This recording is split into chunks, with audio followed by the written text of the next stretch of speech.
Ya estamos grabando. Claro. Gracias. Muchas gracias, Sandra. Bueno, vamos a abordar. Ya estoy compartiendo, creo. Y vamos a abordar esta primera web conference.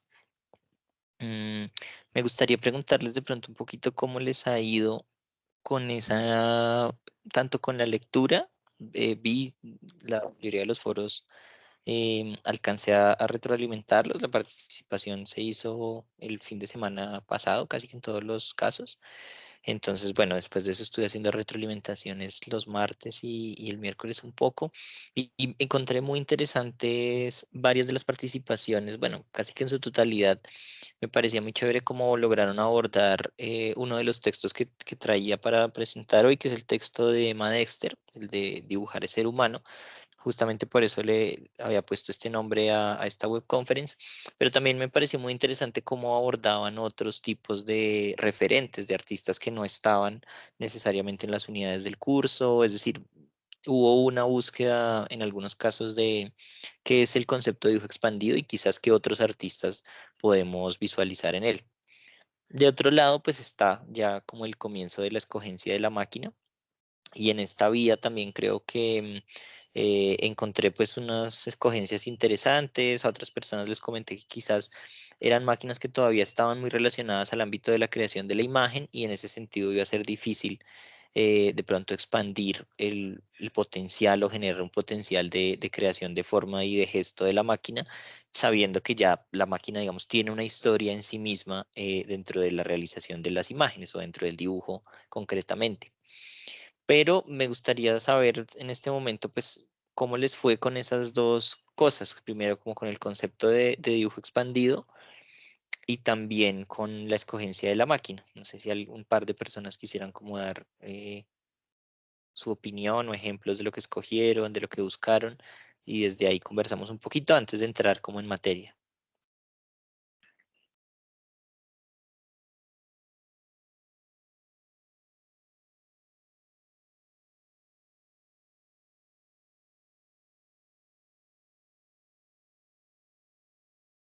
Es importante decirles, bueno, hay conectadas pocas personas, pero me es difícil, como estoy en presentación de pantalla completa, a veces no logro ver el orden de manos levantadas o algo así. Entonces, si alguna quiere participar en cualquier momento de la presentación, pues simplemente puede abrir su micrófono. Creo que en estas alturas del programa es chévere también como trabajar con pocas personas que se conectan, pues teniendo en cuenta que algunos tienen otros tiempos, pero al ser pocos podemos conversar de una manera más directa y tranquila en medio de la web. Entonces, no sé si alguien quisiera comentar su experiencia hasta ahora con el curso.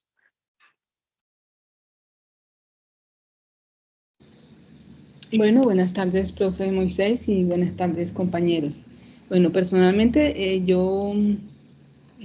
bueno, les comento algo que me pasó, a mí me parece gracioso. Cuando entré de primeras al foro, yo listo de una, dije, bueno, voy a trabajar con una tableta y o sea, es dibujo, bueno, dibujo mi concepto era dibujar no sobre papel, sino sobre una tableta. Cuando yo empiezo a leer todos los referentes bibliográficos que nos deja el docente, yo miércoles, claro, dibujo expandido, claro, es totalmente diferente. Entonces, bueno, estuve mirando también el video que nos envía, muy interesante. Y además, yo había visto también otro referente, no recuerdo el nombre ahora, de un artista que hace un recorrido precisamente por la región de Gaza y hace por donde va el recorrido, va trazando una línea de pintura de color verde. Entonces eso pues ya me dio otra, otra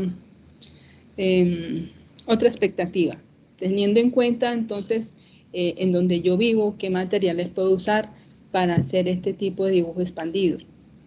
Pues yo ya vengo trabajando con el grabado ya hace algún tiempo y pues sí tuve la oportunidad en una de esas tuve la oportunidad de hacer una obra expandida por medio del grabado. Entonces, bueno, teniendo en cuenta el medio en que vivo, nuevamente vuelvo atrás, que es naturaleza. Yo vivo en Villavicencio, ¿no? Pero realmente acá es una ciudad que en medio de tanto eh, concreto, digámoslo así, también hay partes de la ciudad que aún se conservan muy naturales, muy todavía que están alrededor de donde nosotros vivimos y bueno, es interesante disfrutar de la naturaleza en todo su esplendor, desde la mañana el cantar de los pájaros, las plantas gigantes, pues que por el clima en que se mantiene acá, pues realmente son grandes, ¿no? Un ejemplo de ellos, por ejemplo, la ortiga. Generalmente en clima frío se ve una hoja pequeñita eh, y acá las hojas de ortiga son grandísimas. Entonces dije, bueno, voy a utilizar uno de ellos y a experimentar. Voy a ver qué me sale de mi propuesta. Y en eso voy, en eso voy.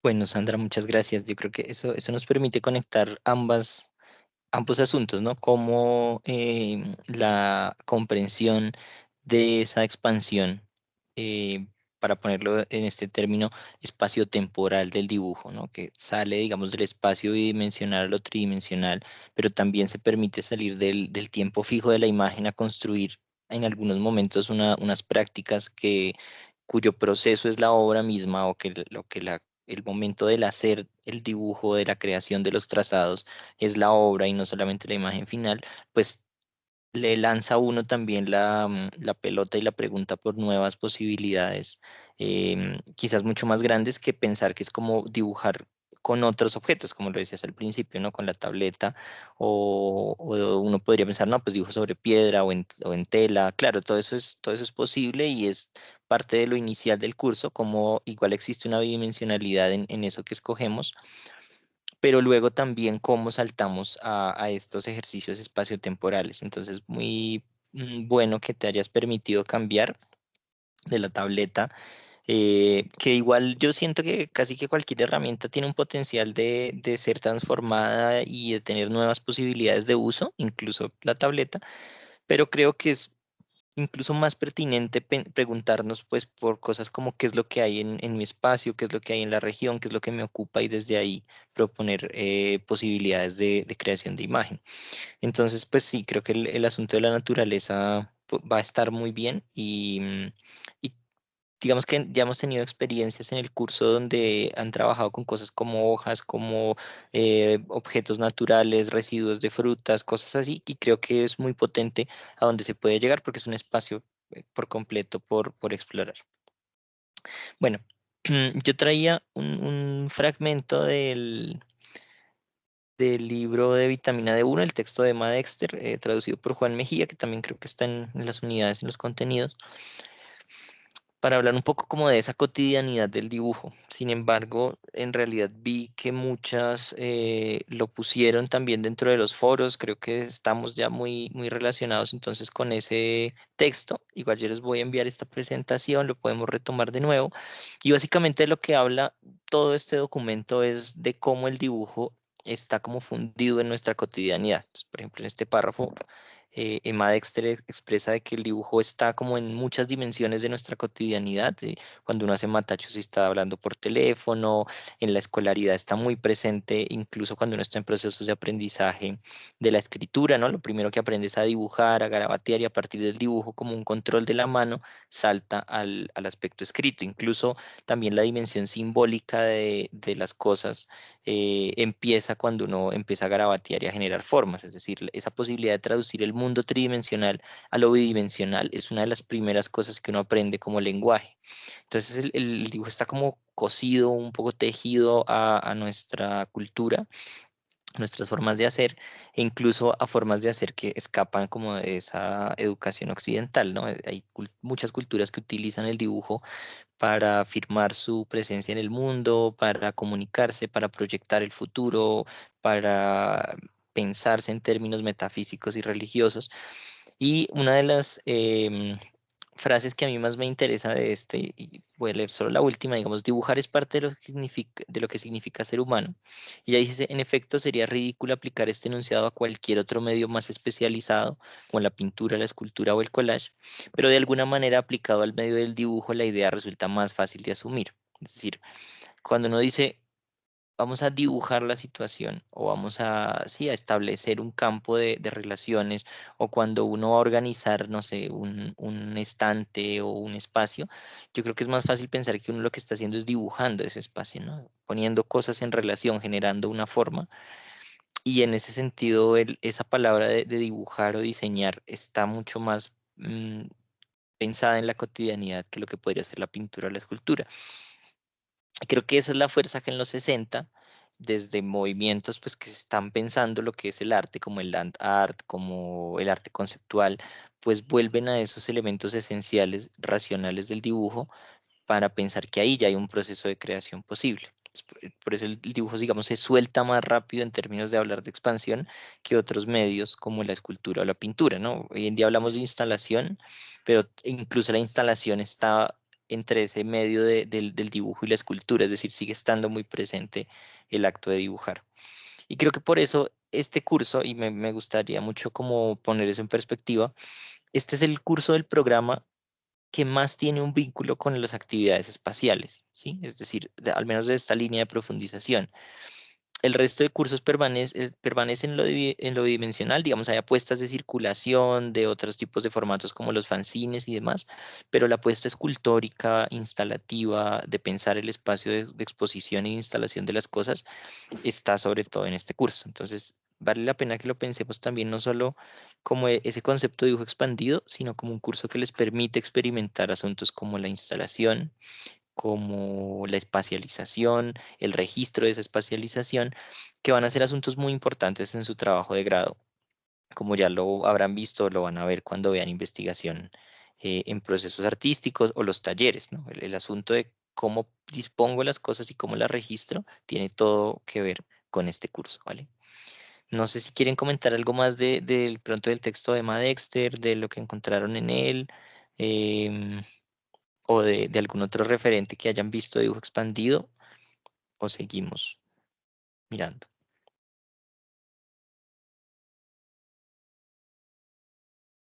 Bueno, entonces vamos a hacer en esta web un poco un recorrido por, diría yo, unas características de ese dibujo contemporáneo, para no hablar todo el tiempo del concepto de dibujo expandido, sino que creo que el dibujo contemporáneo tiene unas cualidades que justo las resalta Emma Dexter en este texto y que son guías que podemos tener o pensar para establecer también nuestras relaciones con la máquina, ¿no? Como ese quehacer íntimo con ella, que es lo que buscamos con la estrategia metodológica del curso, pero más allá de ello también comprender esta noción del dibujo y las prácticas contemporáneas y cómo vuelven a estos cuatro momentos. Vamos a hablar primero de lo primitivo y lo esencial, que está vinculado con algo que la propia Emma Dexter habla dentro del trabajo de Richard Long y el land art, y es como que el acto de trazar, de organizar objetos, incluso de caminar, que tiene que ver con unas esencias muy humanas, pues pueden convertirse o ser susceptibles de verse como unas prácticas artísticas ya de hecho. Entonces, gestos muy sencillos pueden generar obras muy complejas a partir de la repetición, a partir del señalamiento y unas estrategias del arte contemporáneo que nos permiten llevar el dibujo a esas escalas. Otra cosa sería pensar el dibujo expandido como una expansión de sus elementos esenciales, el punto, la línea, el plano, fuera del medio tradicional, es decir, de la bidimensionalidad. Una lógica que tal vez no está tan presente en estas diapositivas que voy a mostrar, que es la renuncia a lo monumental, ¿no? Hay unas donde voy a hablar de eso, pero creo que eso es difícil de captar en términos de esa expansión espacio-temporal porque pareciera que sigue siendo un trabajo sobre papel, el mismo trabajo, pero hay una dimensión también allí de no pensar la obra como un objeto sagrado del todo o que está separado de la vida cotidiana, sino que ocupa los territorios en los que estamos, un poco lo que decía Sandra, ¿no? No pensar que la obra es siempre un objeto precioso, inmóvil, que se cuelga en un museo, que tiene que estar diseñado para nunca gastarse o que tiene que estar necesariamente hecho en unos medios que duren 100 o 200 años, sino que hay también una posibilidad de lo local, de lo que es efímero, de lo que se destruye en ese arte contemporáneo. Y finalmente, una relación con otras formas de arte y áreas del conocimiento que también tiene esta dimensión del dibujo expandido. Entonces lo decía primero, ahí está la obra de Richard Long, una línea hecha por el caminar, en el que este artista y otros precursores del land art lo que hacen es tener unas prácticas de caminata, en que esta obra es del 67 y como lo decía Sandra, luego se convierte también en una estrategia para plantear asuntos políticos como estas caminatas por la Franja de Gaza, o hay personas en el curso que habrán escogido la bicicleta y claro, hablamos es de cómo la máquina al recorrer el espacio genera trazados. Esto viene un poco como de estos artistas como Richard Long, que está parado entre la escultura, el land art, el arte conceptual, y desde allí empieza a generar estas obras. Es interesante mm, pensar cómo eso nos ocupa, ¿no? Como los trazados que hacemos en la cotidianidad, cuando vamos a un lugar, cómo eso genera un dibujo en el mundo y cómo la idea del dibujo en el mundo es posible. Hay una unidad en un documento en la unidad uno creo que es un documento sobre la obra de Richard Long, y creo que Rosalind Krauss, que es una de las autoras que está allí en las unidades, habla como del campo expandido también en la escultura y demás, y creo que estas son las prácticas que empiezan a permitir hablar de esos campos expandidos, ¿no? El arte de los 60, de los 70. Es muy interesante si les gusta ese concepto de cómo los medios tradicionales empiezan a hacer otra cosa con el cuerpo y el espacio, también explorar el arte estadounidense de esas décadas y luego, claro, su eco en el arte latinoamericano en los 80s y 90s. Bueno, cuando hablamos de lo primitivo y lo esencial, hablamos pues del acto de trazar como una esencia humana, es decir, pensando que todos generamos un trazado en el mundo, y desde ahí lo que vale la pena resaltar entonces son los gestos personales e individuales del cuerpo, el caminar. Hay personas que en este curso han escogido como máquina el cuerpo mismo, ¿no? Como el cuerpo se mueve, como el propio cuerpo se mueve o como el cuerpo anatómico se mueve, es decir, una cosa es estudiar la anatomía general de un cuerpo que es común a todos, pero otra cosa también puede ser como mi cuerpo tiene unos comportamientos específicos o unos gestos particulares que hablan de mí. Entonces es como explorar también esa gestualidad propia, y eso, digamos, en algunos artistas llega a hablar de algunos actos como espirituales de ese trazado, ¿no? Unos vínculos ya en algo muy profundo de la propiocepción, el ritual, ¿no? De entrar en unos trances a partir del acto de dibujar con el cuerpo. Y bueno, en eso también hay una profundización de un arte que es esencial en sus elementos, es decir, cómo comunicándome con ese espíritu y esa potencia del cuerpo, el gesto, el gesto simple del dibujo, la línea, el punto, empieza a estar cargado de otra cosa. Entonces es pensar lo esencial como el gesto. Y un grupo de artistas que podrían estudiar, si les interesa este tema, es el expresionismo abstracto. Creo que pueden ser referentes también que pueden ir alimentando ciertas prácticas con las máquinas que tengan esa relación. Entonces vamos a ver dos ejemplos. Esta es la obra de la izquierda es la obra de Cy Twombly.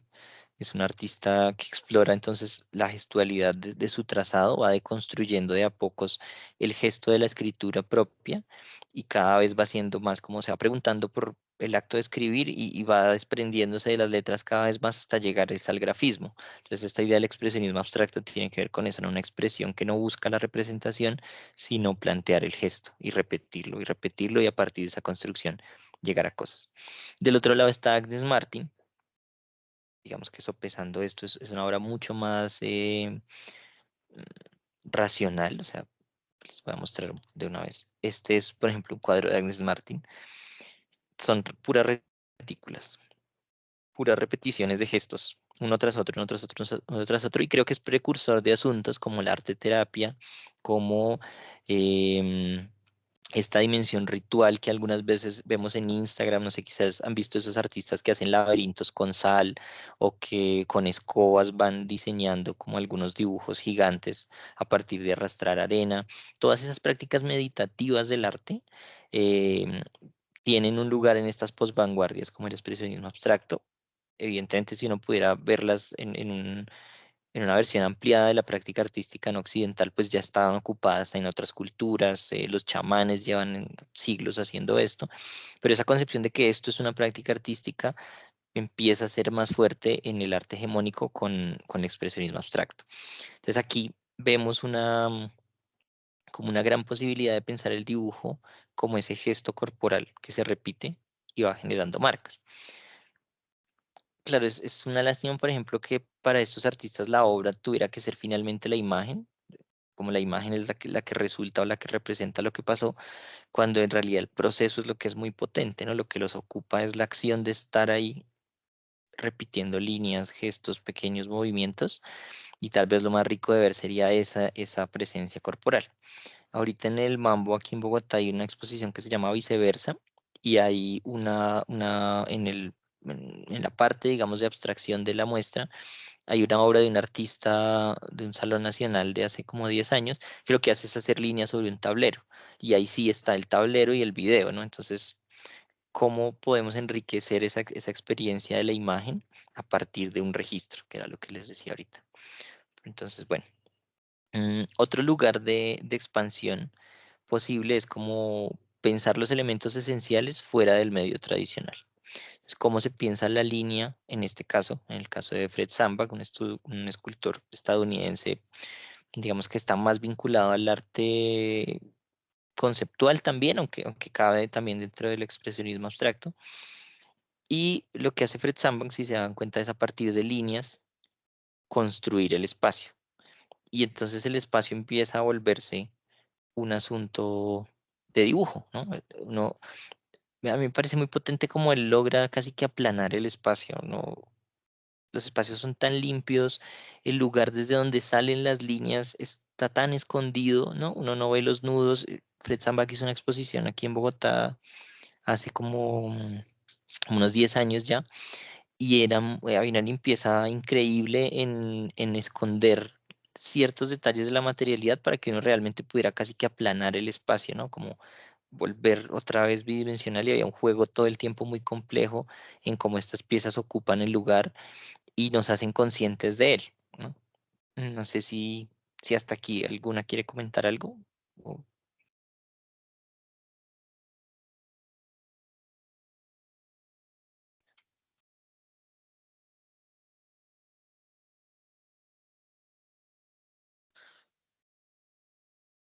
bueno, entonces decía, otra de los aspectos importantes del dibujo en general, si lo pensamos un poquito, es la posibilidad de generar la relación forma y fondo, ¿no? Como en cualquier dibujo hay una relación forma y fondo. Y John Berger, que es otro teórico muy interesante de los medios, diría como que la esencia del dibujo es poder ver la relación entre el soporte y la forma, entre el papel y el trazo.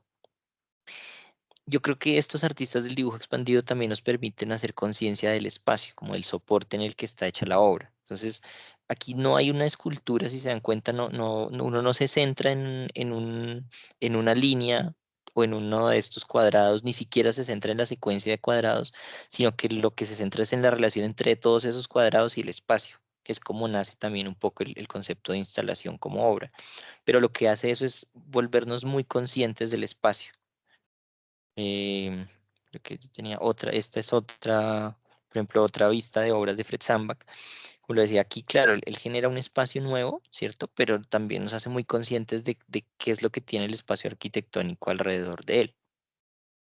Entonces la obra está diseñada para resaltar el espacio y para problematizar esa experiencia espacial, incluso más que para presentar un elemento nuevo. Este de la izquierda es Fred Sandback.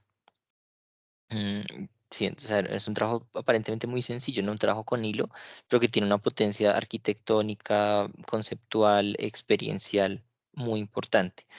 Entonces, bueno, como eso para hablar de Fred Sandback. Y por el otro lado, digamos que esto de la expansión de los elementos esenciales como el punto, la línea y el plano, tiene que ver con asuntos como de la salida del dibujo de lo bidimensional, el planteamiento del espacio como soporte, que ya lo acabamos de decir, y unos juegos que tal vez ustedes han visto mucho más, como digo, muchas de las cosas que uno suele ver en Reels de Instagram o de TikTok referentes a prácticas artísticas como contemporáneas o extrañas o de apuestas, pues tienen sus orígenes un poco en estas instalaciones.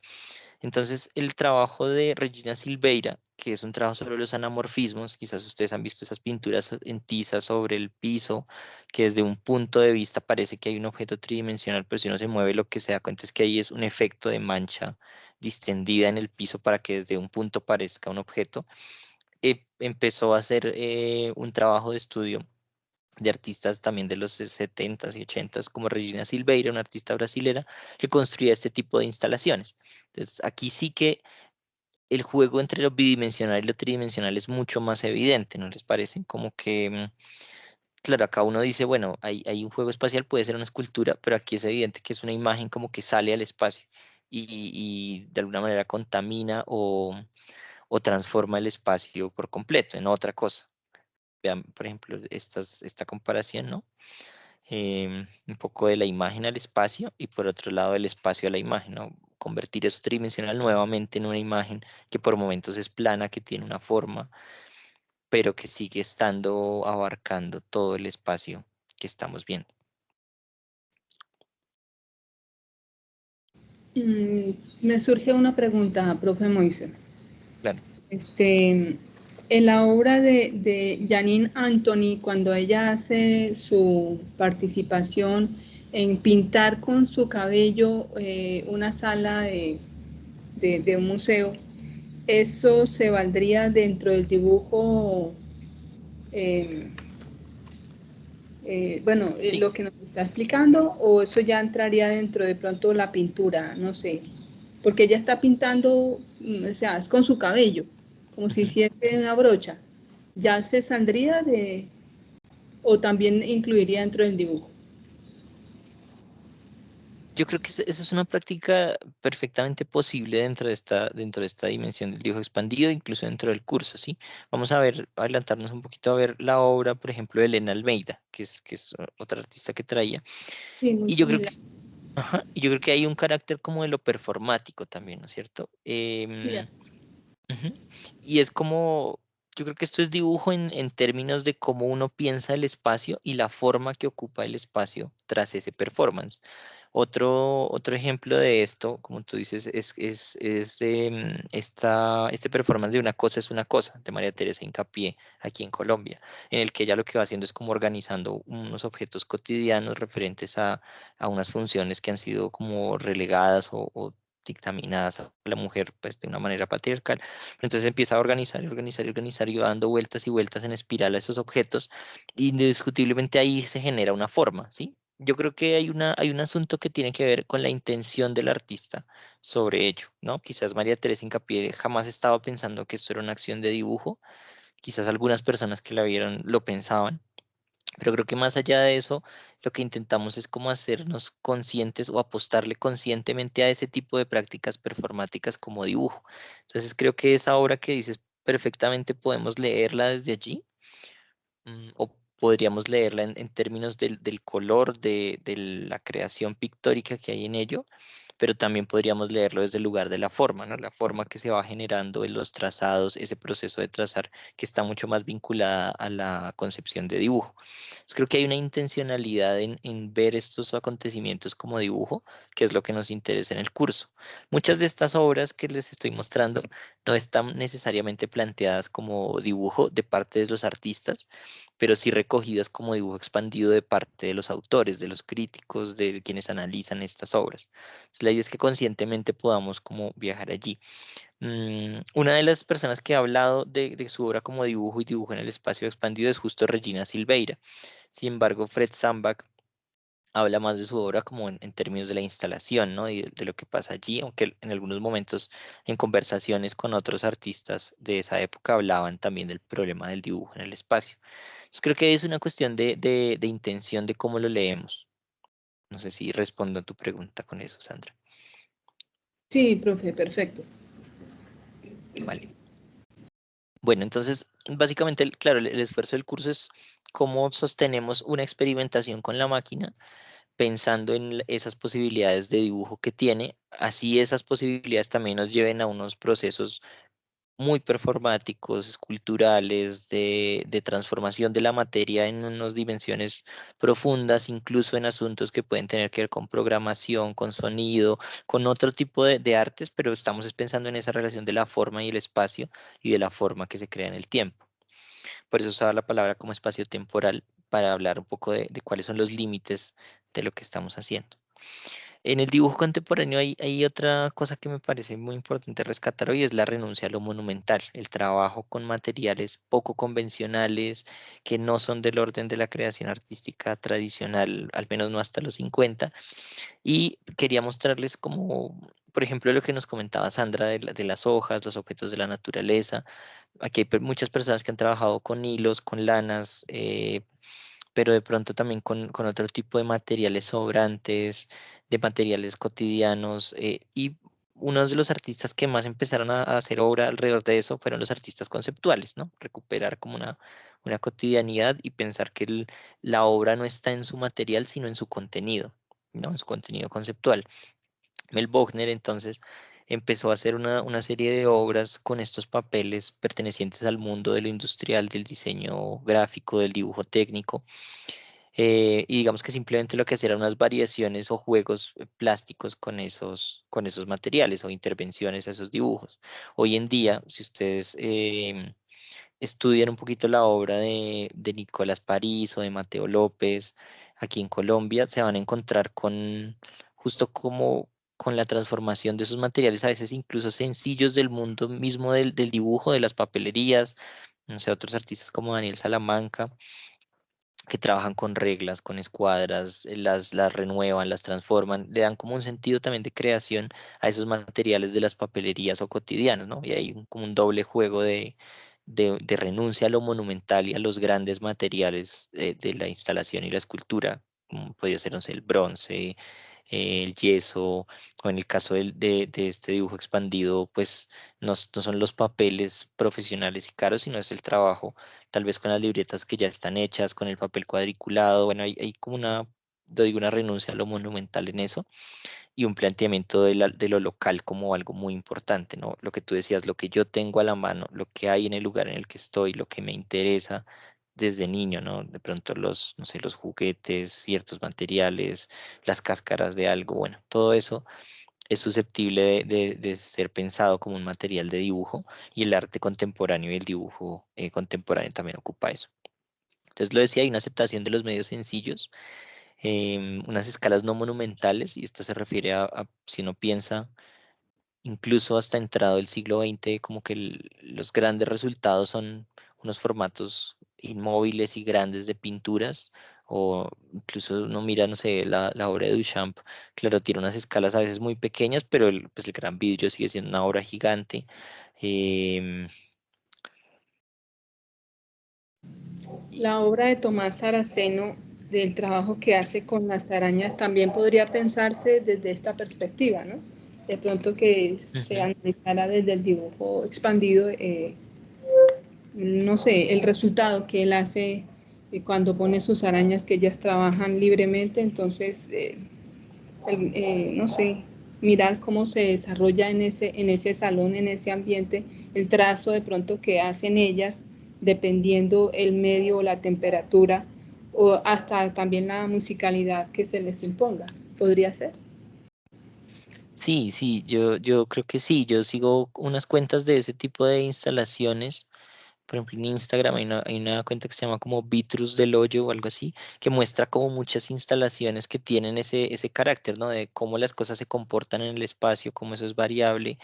Y de alguna manera uno puede creo que en ese tipo de cosas luego hay un montón de implicaciones posibles, ¿no? Éticas, políticas, sobre el uso o no, el acompañamiento, no, sí, la manipulación de lo natural también para la creación de arte, pero sin duda creo que se genera eso que tú estás diciendo, unas decisiones que pueden permitírsele al material o que pueden controlarse, y en esa gradación está también el proceso creativo del artista para decir como, bueno, voy a guiar estos animales para que construyan una cosa específica, o voy a permitir que construyan de tal manera, o voy, como dices, a controlar unas condiciones para que la obra aparezca y se señale y se dé en el espacio.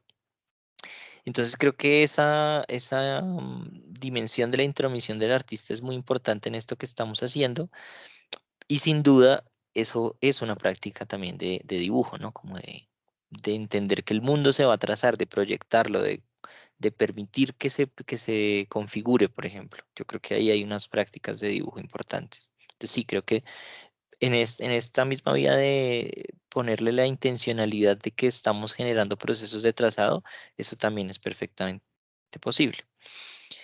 Y finalmente, lo decía, en esta misma idea de proyección, como de pensar cómo podría ser el mundo y el pensamiento como dibujo, pues se instala muchísimo el arte conceptual.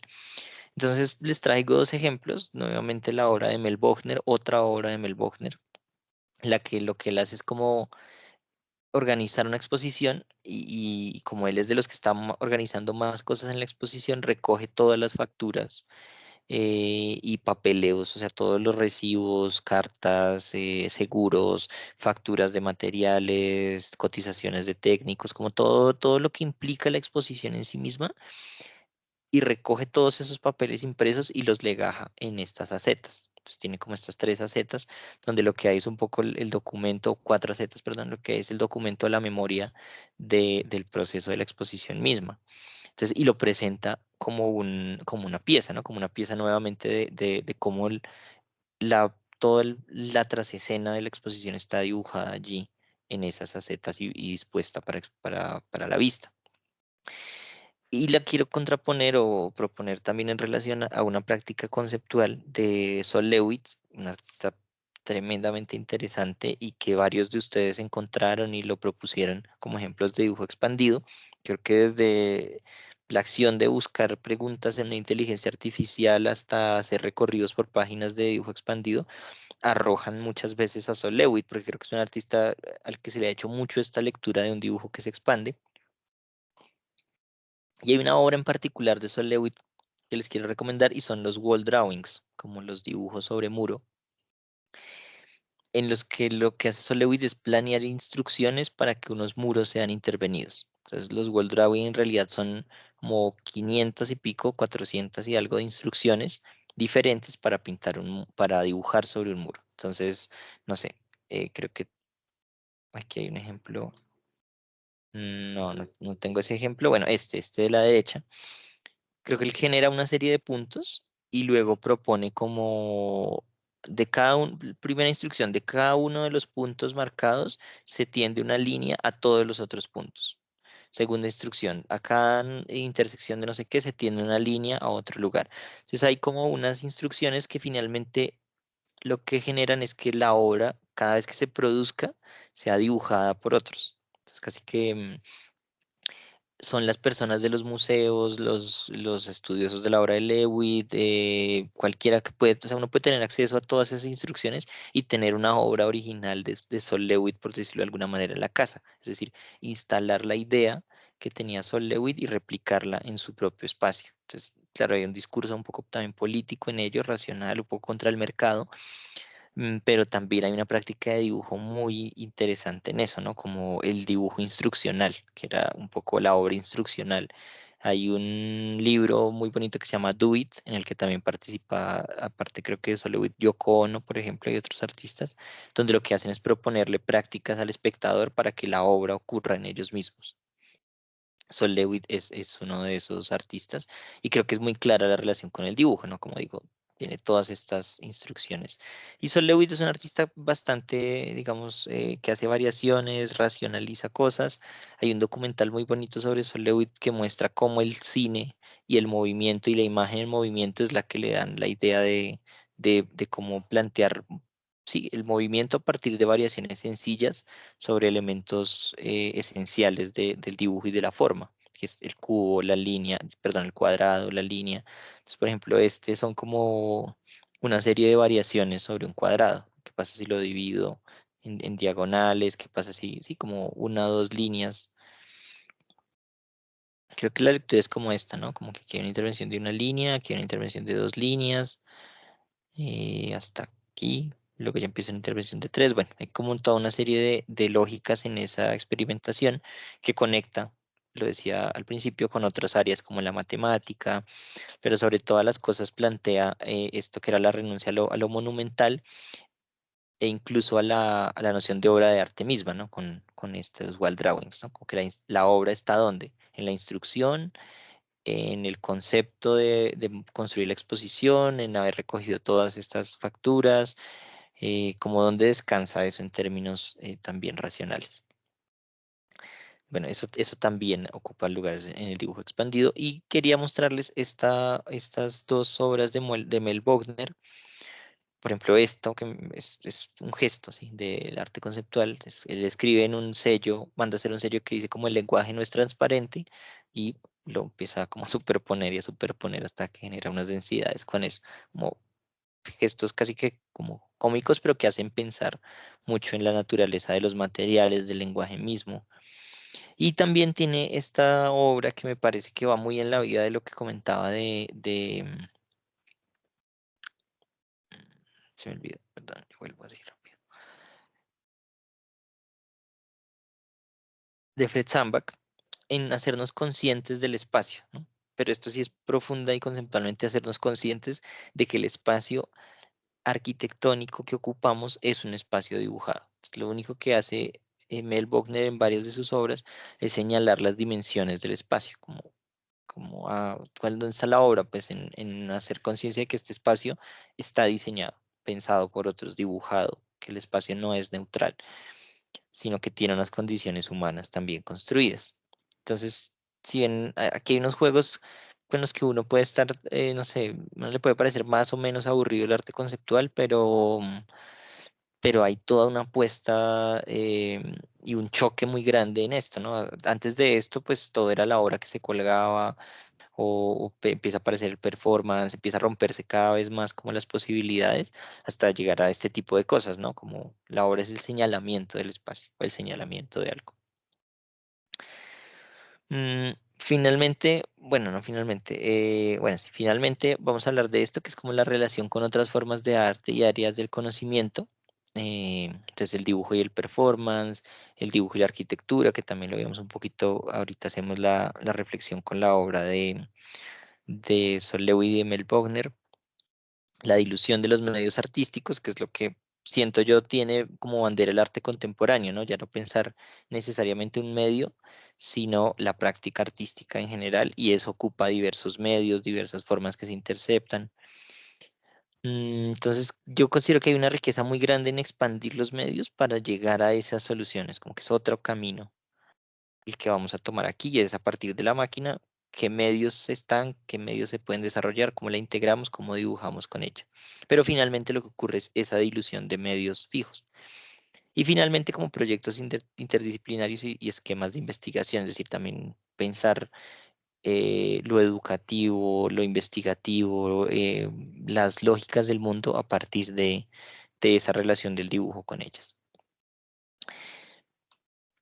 Entonces quería mostrarles la obra, por ejemplo, de Francis Alice y de Elena Almeida. Ahorita ya estábamos viendo, pues, gracias a Sandra, que nos comentaba o proponía otra obra, acciones de movimiento que generan, digamos, dibujo en el espacio, pero que es la acción de movimiento de la obra. Elena Almeida es un artista muy interesante que va en esa vía.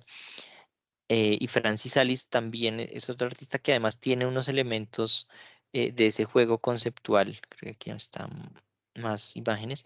Pero esta es una obra, la de la izquierda, una obra que se llama como hacer algo no siempre conlleva a otra cosa o hacer algo no siempre genera un resultado. Y lo que hace es un trazado por la Ciudad de México. Francis Sales es un artista francés radicado en México.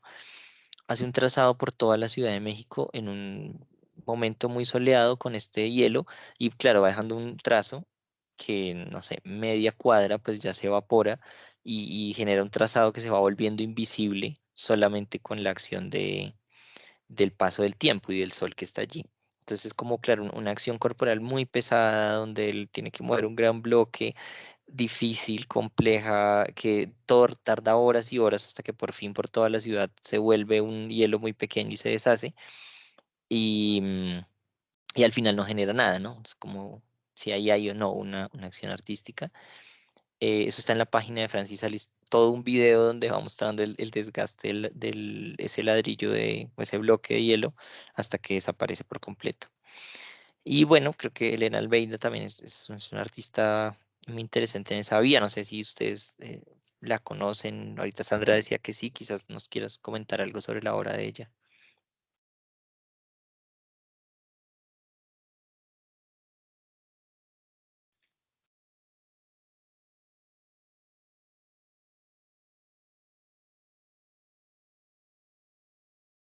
No, bueno, vale, pues es un artista como fundamental en el performance.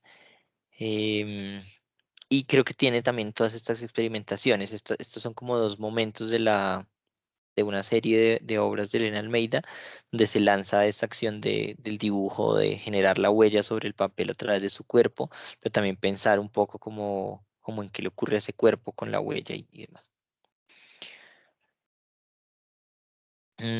Aquí otras piezas de Francis Alice, donde el dibujo, como decía, va a unos elementos muy cotidianos sobre soportes como que se desgastan, que se cansan, que tiene que ver también con esto del regarse, del contaminar a otros, y esta práctica en donde repinta con una pintura que igual se va a caer en nada, porque no es la pintura con la que deberían pintar esas calles, pero como que vuelve a repintar unas señales de tránsito. Ahorita que Sandra hablaba de esa caminata, no sé si eso también es una obra de Francis Alice, esa que decías por la Franja de Gaza, pero tiene unas obras así que va. Sí, creo que sí, es él, Ujú, el mismo. Es el exacto. mismo. De la otra artista que te decía es de Jean Anthony, una mujer. Ok, vale, sí, vale la pena como compartirla de pronto en el foro o por aquí en el chat y como revisar también más ese trabajo si te interesa. Bueno, y esta obra como de esa interacción entre medios, que es ya como una obra, como le decía, pedagógica o política de Francis Alice, donde el medio se diluye por completo. No sé si vieron, si de pronto viste o has visto también esta instalación o este proceso como comunitario alguna vez, Sandra. No, profe, este no lo había visto. Bueno, Esta este obra, es un proyecto que hace Francis. ¿Cómo? esta obra no la había visto. Ok. Bueno, pues yo sí creo que les recomiendo también mucho el trabajo de Francis Alice en ese sentido conceptual y también como en unas apuestas, por qué no decirlo así, como muy divertidas sobre lo que puede ser también es la práctica artística, que luego tiene unas capas de sentido como muy profundas. Entonces, esta es una obra que se llama La fe mueve montañas y lo que hace Francis Alice es que se va para Perú y empieza como sí, como a vivir un rato allá, a generar relaciones con estudiantes universitarios, a hablar de arte, no sé qué, y le hablan como de los suburbios de Lima, los alrededores de Lima, que son tierras así como desérticas, donde las casas no tienen techo, bueno, como muy complejas, y empieza a pensar como en esta obra que se llama La fe mueve montañas. Entonces lo que él plantea es que nuevamente en esta vía de grandes acciones que al final parecen generar ningún resultado, pues logra convocar a muchas personas, toda esta fila de personas que van simplemente a ayudarle, creo que les dan como una camiseta y una pala, bueno, como que hay un trato también, un intercambio ahí. Mm, no son las personas de las comunidades, sino como digo, como estudiantes universitarios y demás, y lo que hacen es, o sea, lo que él plantea es, si todos vamos caminando, moviendo una palada a la vez la montaña, como tirando la arena hacia adelante, de alguna manera un poco se va a desplazar la montaña, ¿sí? Como la montaña de arena se va a mover de una manera absurda, invisible al final, pero vamos a peinar, digamos, toda esa montaña corriendo, intentando correr la arena. Entonces, como digo, hay toda una dimensión en la obra de Francis Alice sobre el fracaso que aquí se hace como muy evidente con la complicidad de todas estas personas. Y claro, empiezan a haber unas capas de sentido, si se dan cuenta, ¿no? Eso de la fe mueve montañas, como que termina siendo una ironía o un fracaso, pero en términos de lo concreto, pues se están desplazando a partir de paladas, como toda esa cantidad de arena, ¿no? Entonces creo que hay una potencia en ese asunto conceptual, pero también de ejecución plástico, procedimental de este tipo de obras que vale la pena pensar. Otra obra que quizás alguien podría relacionarla de inmediato con esto, el movimiento del hielo de Francis Alice, es la obra Proyecto para un Memorial de Oscar Muñoz, artista colombiano. Nuevamente creo que hay en el curso hay varios, al menos está un link a la exposición de fotografías que hizo aquí en el Banco de la República. Y una de las piezas más interesantes es esta, donde lo que hace es empezar a dibujar unas caras, no recuerdo ya si son de desaparecidos, creo que sí, y eso tiene como otra carga, y empieza a dibujar unos retratos sobre piedra caliente con agua en un río y hace un video. Entonces, claro, lo que pasa en términos de un asunto que le interesa también a Oscar Muñoz, que es la memoria y el olvido, es que nunca alcanza a terminar el retrato porque el sol empieza a evaporar el retrato antes de que termine. Si la piel está tan caliente que antes de que termine ya se borra. Entonces hay un video de varias veces intentando hacer el mismo retrato, como de recuperar de que la imagen no se pierda, pero el sol y el tiempo borran y borran y borran la imagen. Entonces, esta obra, las obras de Oscar Muñoz han sido muy importantes en los salones nacionales, un poco porque de estas maneras muy, digamos, técnicas o matéricas, abordan problemas como muy pesados del conflicto en Colombia, como la desaparición forzosa, por ejemplo. Em, bueno, es una exposición muy bella, les recomiendo que naveguen como esa página de fotografías y pensarla un poco también en estos términos, ¿no? Como dónde estaría este concepto de dibujo expandido aquí, ¿no? Es la creación de imagen, pero claro, es en la temporalidad y en los materiales y en el gesto donde aparece esa expansión en la que la imagen nunca se fija, ¿no? Desaparece todo el tiempo. Bueno, no sé si hasta aquí quieren como comentar algo, preguntar algo, presentar algo que les interese o que hablemos de algo de esto que acabamos de ver.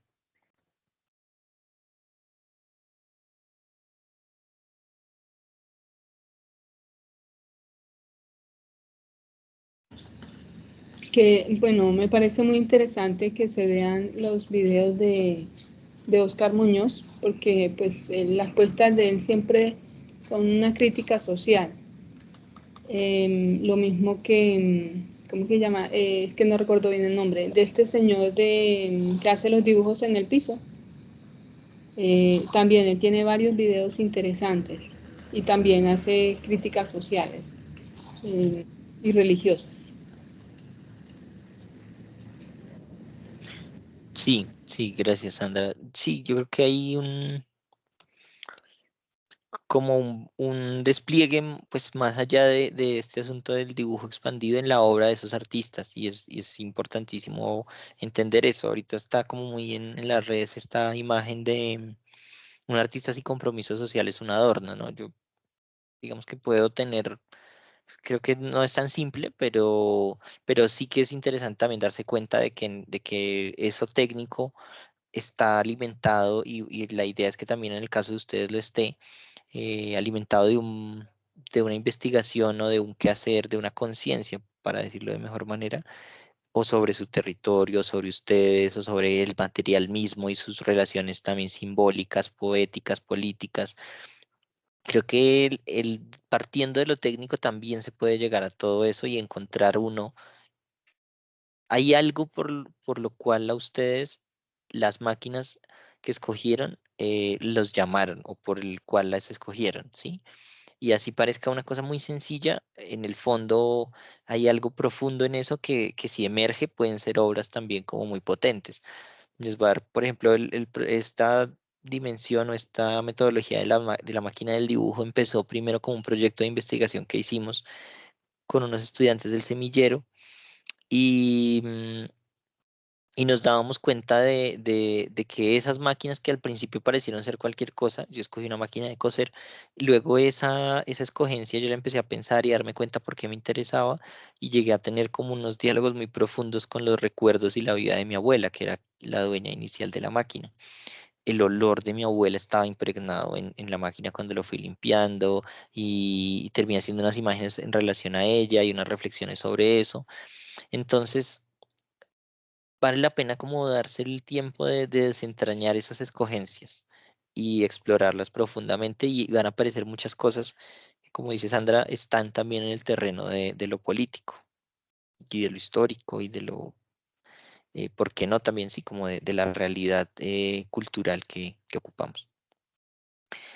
Bueno, el proyecto entonces, la metodología que estamos usando en el curso, por decirle de alguna manera, es la de máquina de dibujo, ¿no? Como digo, algo que se instaló como proyecto de investigación y luego logramos desarrollarlo. Ya llevamos más o menos unos 3 años como aplicando sí, como unos 4 semestres, como 2 años aplicando esta metodología.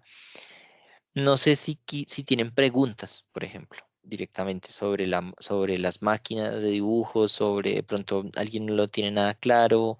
Revisando el foro, en la mayoría de los casos hay una escogencia de máquina y está bastante bien, pero no sé si quieren comentar algo antes de dar una corta explicación de qué es lo que estamos buscando.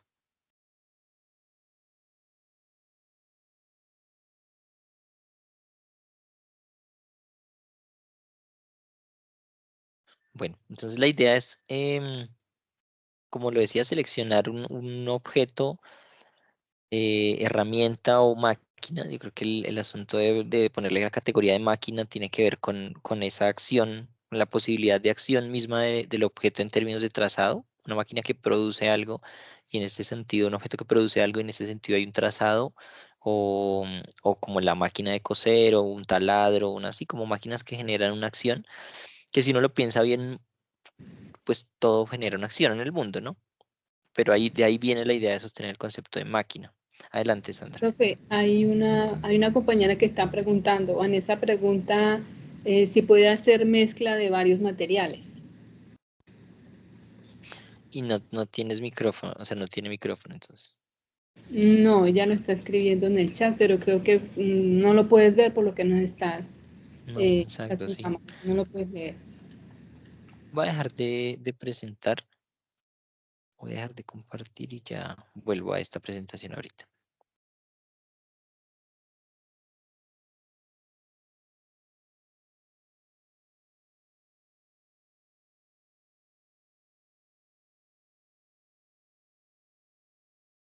Entonces Diana pregunta, no supe si mi escogencia de la máquina estuvo bien a última hora, no pude ver el foro, yo soy la que tiene la condición neurológica, me da pena hablar. Ok, está bien, Diana, entiendo. ¿Y cuál era la máquina en que habías escogido? Bueno, pero entonces antes vamos a abordar. Ah, bueno, Vanessa ya había escrito antes, perdón, voy a recoger un poquito el foro.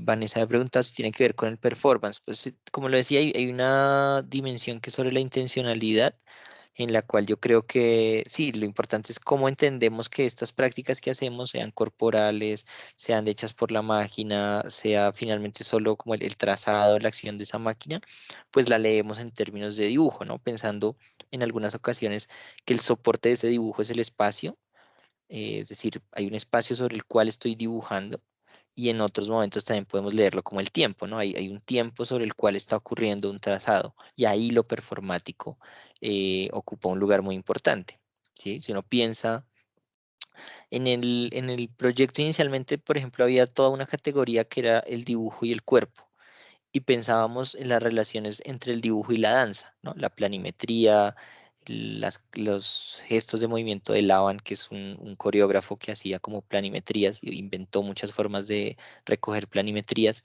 Entonces, claro, es el movimiento del cuerpo como dibujo también. Y en ese sentido hay algo muy performático en el dibujo expandido también. Uno puede darle o no esa intencionalidad o mostrar o no ese momento, pero claro que hay algo en ese gesto de trazar y de hacer que es muy performático. Si se pueden mezclar varios materiales, pues yo creo que lo que hay que definir es cuál es la máquina, o sea, qué es lo que está generando el trazado, ¿sí? Y luego esa máquina puede ocupar varios materiales. De hecho, las fases, casi que las fases 3 y 4 tienen que ver con la experimentación del trazado de la máquina y ahí puedes usar diferentes materiales, soportes, no sé, por poner un ejemplo, alguien está usando como el trompo en algún momento, como que planteaba que el trompo podía ser una máquina que dibujaba y empezó a variar cosas, ¿no? Desde la cuerda hasta pigmentos que tenía por dentro el trompo, las superficies sobre las que actuaba. Entonces, toda esa experimentación material es posible para hacer, para pensar la máquina. Pero sí me parece importantísimo que pudiéramos elegir como o entender cuál es la máquina que está dibujando. Incluso puede que en la primera fase no quede del todo claro. Alguien hablaba, por ejemplo, una vez de como de unos móviles y después de mucho entendió como no, pero a mí la máquina que me interesa aquí es el viento, ¿no? Cómo el viento genera unos trazos y cómo hago para potenciar el trazado del viento y presentarlo. Y se volvió una investigación muy bonita en realidad. Bueno, Diana, dices que son unas telas. Pues habría que pensar si, exacto, si es empezar a preguntarse desde la actividad 2 cómo es que esas telas o ese objeto que escogiste genera un proceso de dibujo. Y si quieres después podemos también como conversarlo, eso también va para todas, ¿no? Si tienen como muchas dudas sobre la máquina que escogieron, podemos conversarlo en estos días también por Teams. Vamos a hacer una pequeña llamada o a partir de audios. Yo creo que lo que decía, en la mayoría de los casos las máquinas me parece que están perfectas y como bicicletas, taladros, batidoras también, había como cautines, bueno, unas como más evidentemente ligadas a la imagen que otras, pero creo que en todas hay un espacio de experimentación. Me alegra que Sandra también haya podido salir de la idea de la tablet, que inicialmente me generaba esa sensación, como que estaba muy pegada al mundo de la producción de imagen. Entonces, si quieres, revisamos más en detalle lo de las telas, pero sí, yo creo que en principio hay muchas maneras en las que la tela se puede volver una máquina o un soporte de dibujo. Y ahí vamos como dialogando con eso. No sé si hay otra pregunta o les muestro unos ejemplos entonces de máquinas. Sí, Profe, la puedes cambiar. yo pienso que nosotras, veo que todas las que estamos participando acá somos mujeres. Y Ujú. pienso que nosotras como tenemos como más sensibilidad a todo lo que hacemos. Entonces, pues yo las invito a que observen desde que se levantan a todo lo que hacen cotidianamente, que yo sé que en alguna parte van a encontrar ese elemento con los que se identifican, ¿sí? Desde su quehacer, desde el ser en sí de cada una, van a identificar ese objeto que les va a servir para realizar un ejercicio. Yo, como le decía al profe, yo voy a aprovechar el medio, o sea, el lugar donde vivo, ¿sí? Pues yo no soy llanera, soy de otro lugar de Colombia, pero a mí me apasiona muchísimo y admiro muchísimo la biodiversidad que hay acá. Para los que viven acá, pasa desapercibido, porque ellos lo ven todos los días y, tal cosa. Inclusive han llegado personas a preguntarme, ve, mira esta flor, no sé qué. Yo, sí, esa flor se llama tal, tal, y la encuentro en aquel lugar. Ve, yo no sabía eso. Dicen ellos que viven acá, que son de acá. Entonces, yo lo percibo de manera diferente y eso a mí me gusta, me apasiona ver tanta belleza y también he aprendido mucho de los adultos mayores, esa riqueza que tienen en el conocimiento de las plantas y la medicina natural que ellos generan, ¿sí? Y que de pronto en sus familias más jóvenes no lo conocen, pero que están ahí. Por eso, pues me atrevo a hacerles esta aporte, es que revisen sus cotidianidades, que yo estoy segura que hay un elemento con los que ustedes se pueden identificar para hacer este ejercicio. Y bueno, muchas gracias, profe. No, a ti. Definitivamente, muchas gracias a ti. Sí, yo creo que esa es una muy bonita manera de verlo y de pensarlo, ¿no? Como que hay un concepto que a mí me gusta utilizar en otro espacio académico y es el concepto de extrañamiento.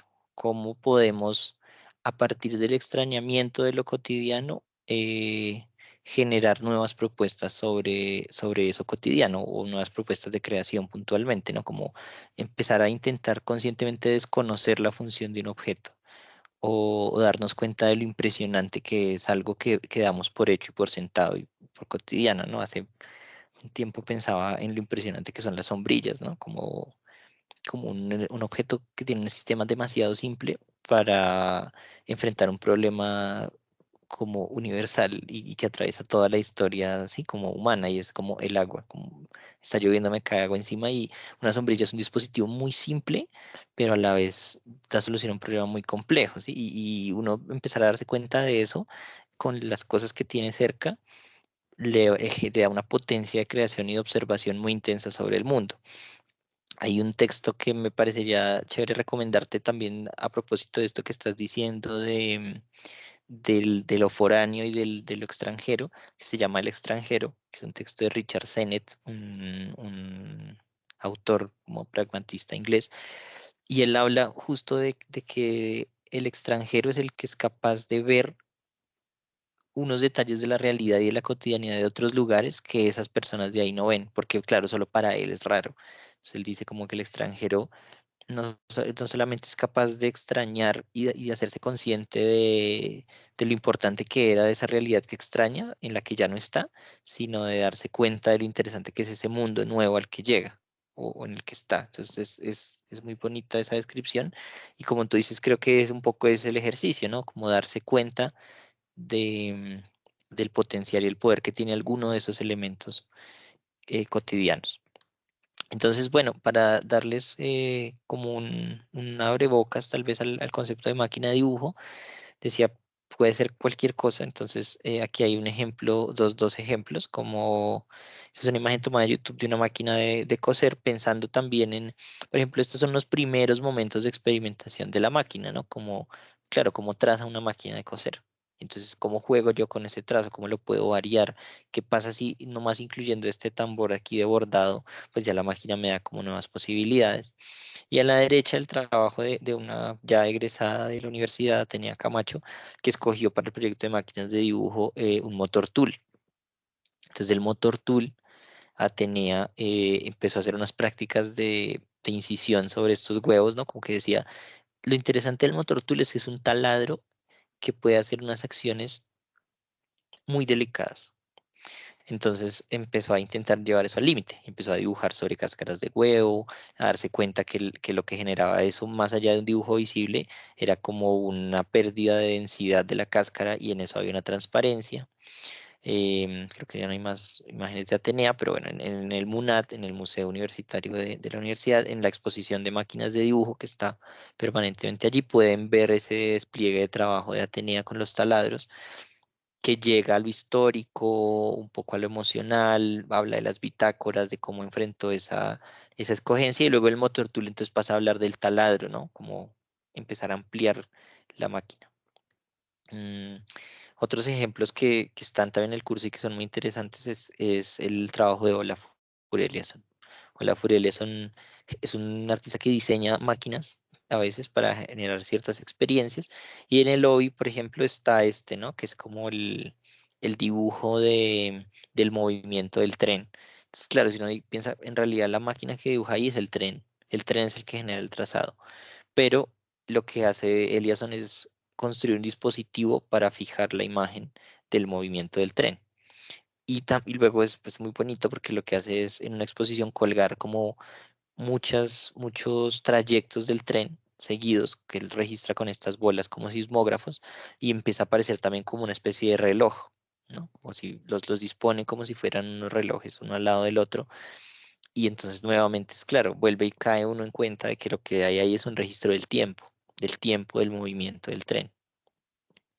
en ese formato. Entonces hay una vuelta que yo espero logremos hacer y una relación que podamos construir entre experimentar con la máquina, potenciarla y cómo volvemos a la espacialización, que es la última fase del curso, de eso que hallamos, ¿vale?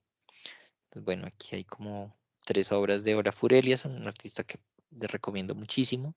Si tienen Netflix, o creo que está ahí, hay unos documentales en una serie que es más de diseño, pero hay uno específicamente sobre la obra de Eliasson que es muy chévere de ver. Mm,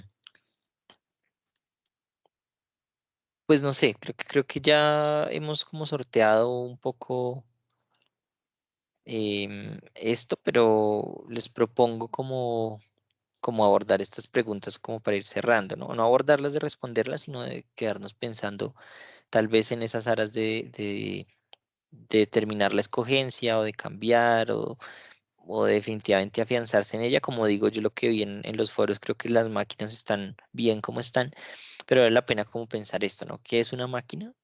¿Cuáles son las máquinas con las que dibujamos cotidianamente y cómo estas máquinas o herramientas dibujan?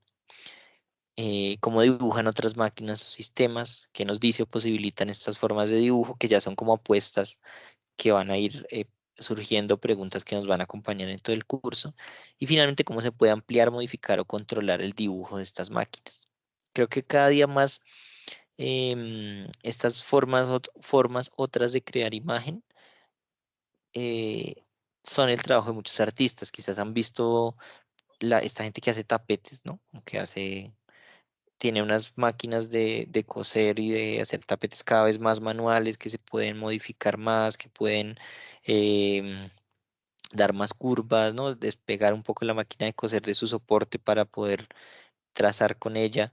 Entonces creo que es también algo que está pasando y que está chévere también de experimentar a través de ese control y modificación de la máquina. Em, Estos son como otros objetivos, diría yo,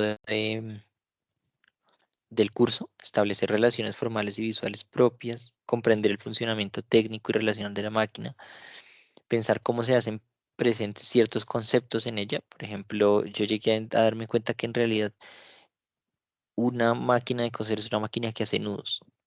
Y empecé a entender que había una noción de anudarme también con mi abuela gracias al trabajo con la máquina. O Atenea llegó a pensar en el caso del proyecto de máquinas que hicimos con la universidad, pues que el taladro o el sistema del taladro está presente en muchas cosas. Ella al final hablaba del paisaje y de las máquinas retroexcavadoras, como que finalmente lo que hay son escalas de la misma máquina, un motor tool y y una máquina de estas que hace huecos en el piso gigantes para meter un ducto o algo así, es lo mismo a la larga, ¿no? Es una máquina que perfora y que saca bocados. Mm, y finalmente, pues, y principalmente ampliar las formas de dibujo y pensarlas como procesos de creación en imagen, espacio y tiempo. Es más o menos eso lo que estamos haciendo en el curso. Estas imágenes son parte del trabajo de otro estudiante que también ya se graduó, se llama Alfonso Felipe Castañeda. Pueden ver, creo que la obra de él también está en el MUNAT como tesis de grado y también como parte del proyecto de máquinas de dibujo, y pueden verlo allí como de la idea de mapa, de pensar que el mapa es una forma también de dibujar, pasa a las sombras, a un lenguaje como señalético y finalmente a la construcción desde ese lenguaje de otras piezas. Pues bueno, los invita o las invito más bien a explorar también esa página web de máquinas de dibujo, porque creo que en la segunda web vamos a abordar más profundamente el asunto del registro y a partir de esa experiencia. Y la web va a ser pues ya cuando vayamos como en la finales de la fase 3 del curso. Bueno, pues les había recomendado unas cosas que están como para ver. Les decía, ¿no? La exposición de fotografías de Oscar Muñoz y la página web, y otras cosas de Francis Alice. Por ejemplo, aquí había como este video del proyecto de la FEMU de montañas. Bueno, hasta aquí iba la presentación. Mm, no sé, para aclarar la respuesta nuevamente a Diana, sí, yo creo que puedes cambiar de máquina, pero digamos que eso sería una decisión como última a hoy o mañana, porque la idea es que ustedes ya empiecen a trabajar la segunda fase, ¿no? Y en la segunda fase ya es el trabajo de hacer una bitácora de esa máquina, ¿no? Cómo funciona la máquina. No tanto pensando en términos ya de dibujo expandido o de cómo podría dibujar, sino cómo es esa máquina, de qué está compuesta, si ustedes la desbaratan, de qué está hecha, ¿no? Si fuera la tela, pues entonces la tela que está hecha pues de la trama y la urdimbre, ¿no? Pensar en esa relación del tejido en profundidad, dibujarla, estudiarla, ver cómo se comporta. De eso se trata la fase 2, hacer una bitácora de dibujo, ahí sí, como un poco más tradicional o bidimensional, de estudiar a través del dibujo el funcionamiento de esa máquina.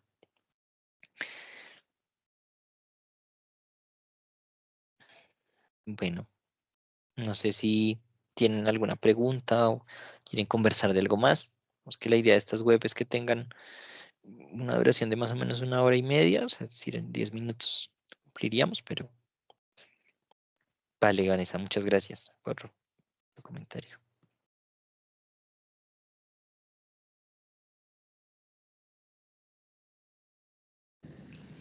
Profe, un favor, ¿me puede escribir el nombre del autor del libro del extranjero, por favor? ¿O me lo puede Sí, recordar? ya te lo estoy escribiendo por aquí. Ah, bueno, muchas gracias. Richard Sennett. Hay dos libros que para mí son impresionantes de Sennett. O sea, El extranjero es un libro bonito, pero hay un libro que se llama El artesano, que es muy chévere. Es sobre otra cosa, pero es porque me parece muy recomendable también. Mira, así se llama. El extranjero es el que habla de esta noción. Creo que es un libro muy corto, es casi como un ensayo.